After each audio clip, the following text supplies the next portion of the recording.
Welcome to This Week in Wyoming Cowboy Sports here on WyomingAthletics.org and ESPN Media, powered by Sidearm Sports. I'm Jason Griefer. We're joined today by Wyoming AD Jan Wilking. Jan, great to catch up with you again. How is Wyoming High School today? Well, we're healthy and moving forward. That's all you can ask for. Let's get right into it. Let's move forward into talking about all your athletic programs. Girls golf, again, we talked last year when they win the title by 50 strokes, and you're out there on the golf course coaching them up. They only won the title this year by 42. Were you not out there on the course to kind of push them over the edge there? Listen, if I'm out on the course, we're in trouble. That's for sure. We have some really outstanding golfers leading the way, and Samara and Sophia Doolin for sure. I mean, you watch them play, and sky's the limit for both of them.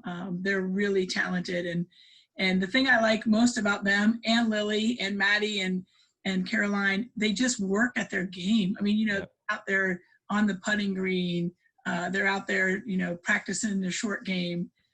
It's just really neat to see when you put that much into it to be able to see the reward.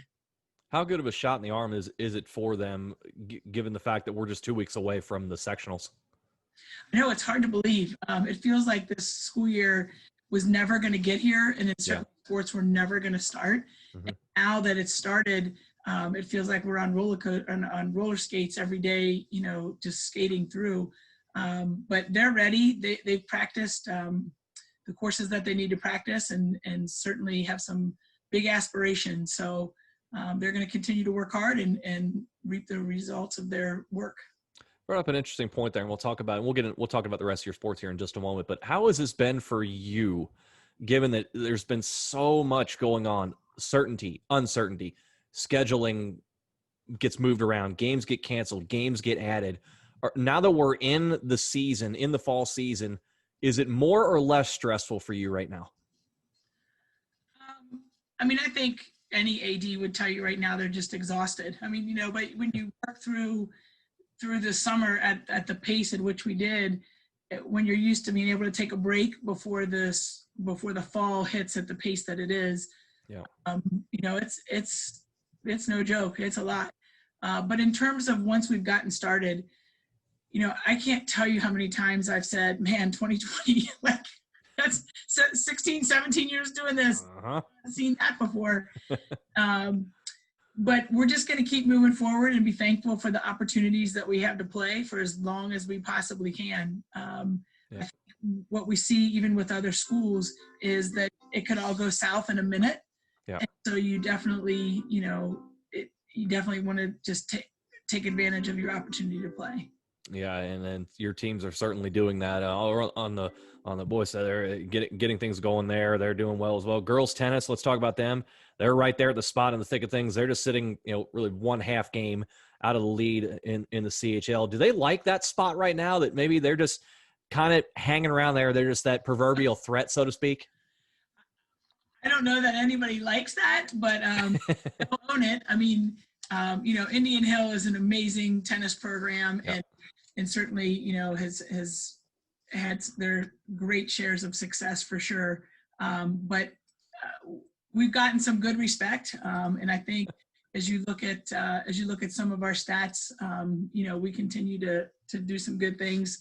Certainly, Sydney Evans is quite a player, and Sophia Chen. I mean, they're both having really good years, and we'll see as we inch closer to that tournament.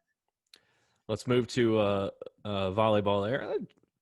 Jeff King. Sorry, we just have Jeff King joining us on here. Assistant AD, right on time. See, he was working really hard. Yeah, he was right on time. I love it. Assistant AD Jeff King joining us now. I'll turn to you, Jeff, since you're just joining us on here. Since we talked a couple of weeks ago, volleyball was kind of, what's going on here? This is not the Wyoming volleyball we're used to. Did they listen to me and get and question who am I? Who is this bum talking about him? Because they've won 5 straight and 4 of them via the sweep. So, I mean, should I get a thank you card or something for this team? Because they have turned it on like flipping a light switch. Hey man, if they listen to you and that's what it took, I'm fine with it. We looked really good on Saturday. I mean, whatever they're doing since last week, we hope to continue that. It's really exciting. Coach DeLong has them already, and we're looking forward to another really good week with them. Jan, should I give you my address? So you can send me a thank you card.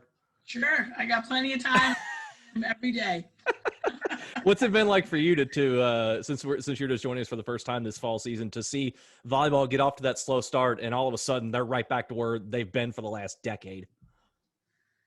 Are you saying me? Yes. Asking that to Jeff. Oh, I mean, they had some injuries going as they started the year, and some young guns playing some new positions. So I don't think it was a huge surprise that we were going to have a slow start. I mean, we load up our non-league schedule probably more so than most, which is okay. That's gets us ready for our goals, which are happen at the end of the year for sure. Mm-hmm. But I don't think anybody hit the panic button with the scores, and there's a lot of young talent in our volleyball program, and it's just going to continue to be developed by our coaches, and excited to see where that program continues to climb for sure. I'm glad it's the talent that's taking over and it's not me providing motivational speeches, because they're good enough on their own.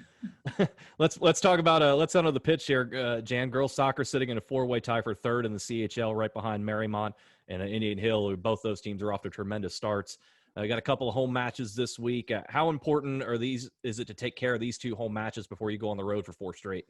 Yeah, it'll be really important. Madeira's a really good team, league-wise on Wednesday, and certainly Clinton Massey, I think, is at the top of their conference as well. So again, really good non-league schedule. When you play Roger Bacon and some of the teams that we started off with, Country Day, who is outstanding. I think they're number 1 in the state, D3.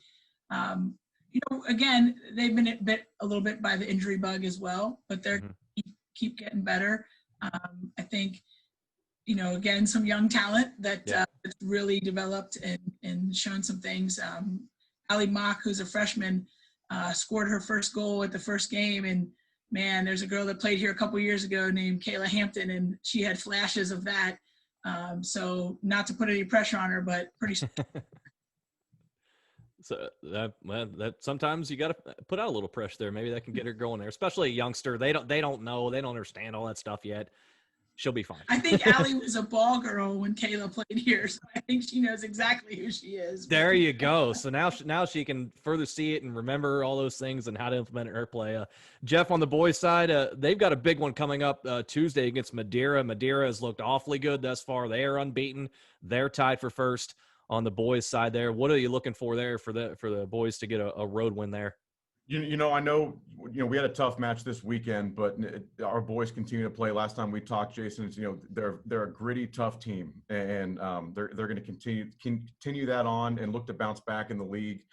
We played a really good Marymount team last week and played them super tough. Yeah. So we're looking forward to that Madeira game and moving forward, getting back on track in the CHL.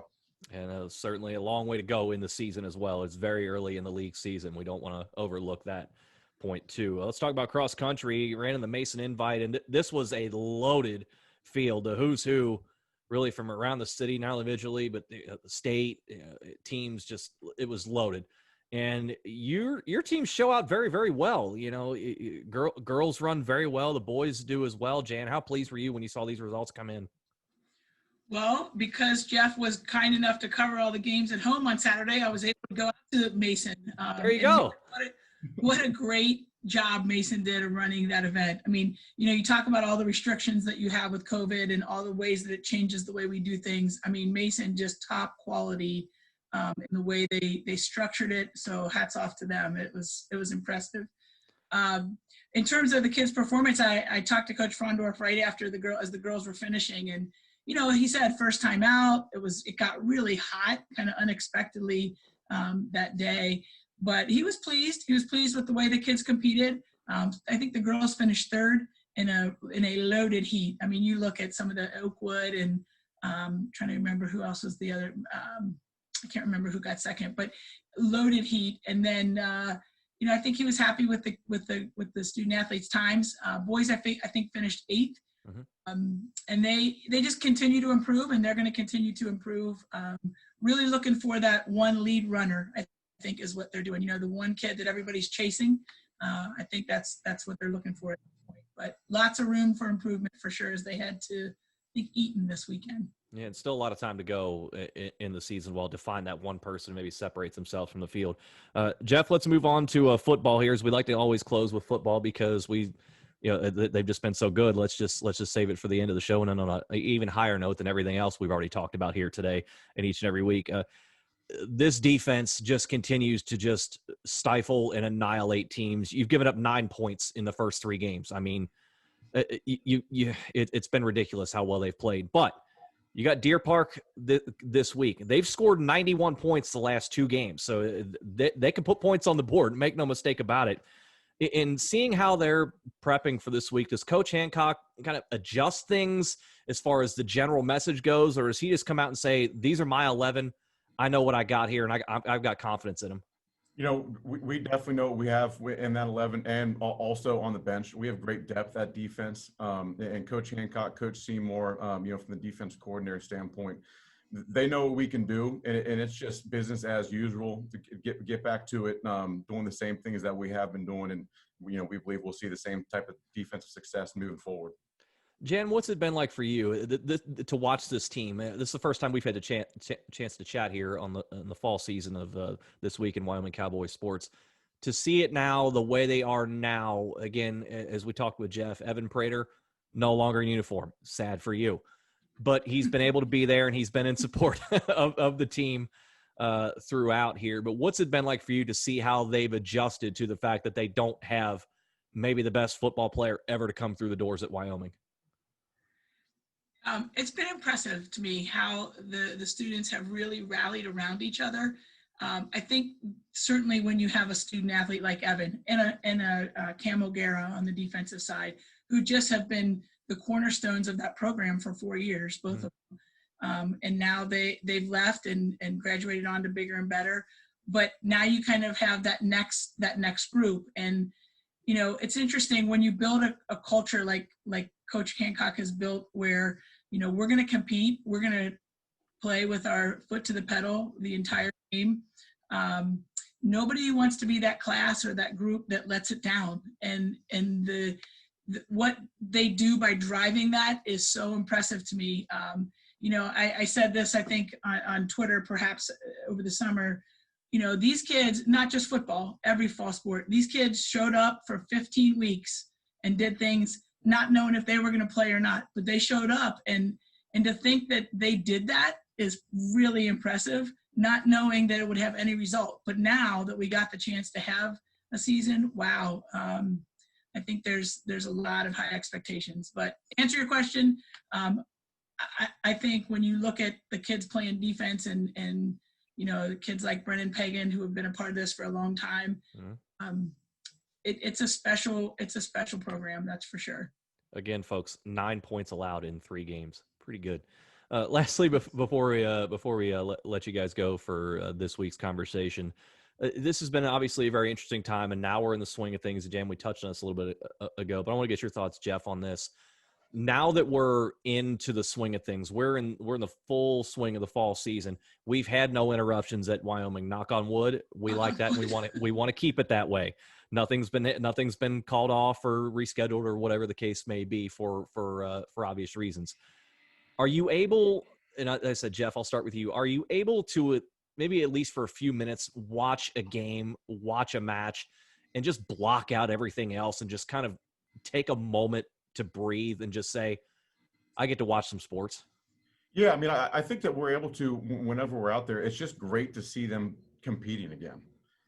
So being able to see that, it definitely helps us kind of take a deep breath, really enjoy that we're back on the fields, we're back on the courts, and we're doing such a great job. Our student athletes, our coaches, and our fans of following the protocols of what we need to be doing to make sure that we can keep playing. So it's really helped out to be kind of supported by such a great community of people that we have in our program. And that's really helped and allowed Jan and I to kind of sit back and enjoy watching the sports for sure. Jan, what's that support been like for you from the community, given that, as you said, kids come in for 15 weeks during the summer, go through everything they go through, not knowing they're going to have a season. Now they've had it. They've been able to play it uninterrupted, and in part because of the support you've gotten for the community. What's that been like?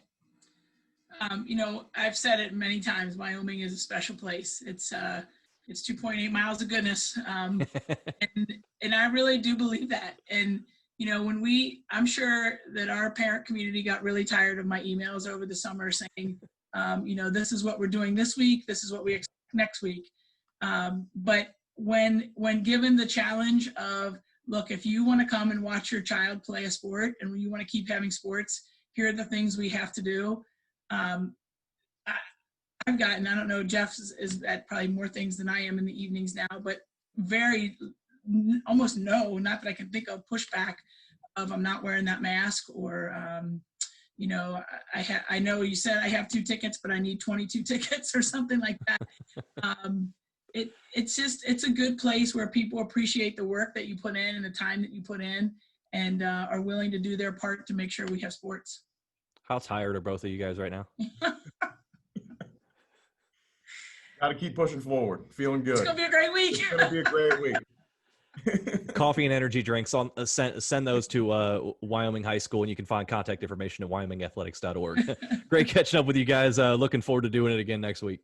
All right. Awesome. Thank you, Jason. Jeff and Jan joining us here this week for This Week in Wyoming Cowboys Sports here in wyomingathletics.org and ESP Media, powered by Sidearm Sports.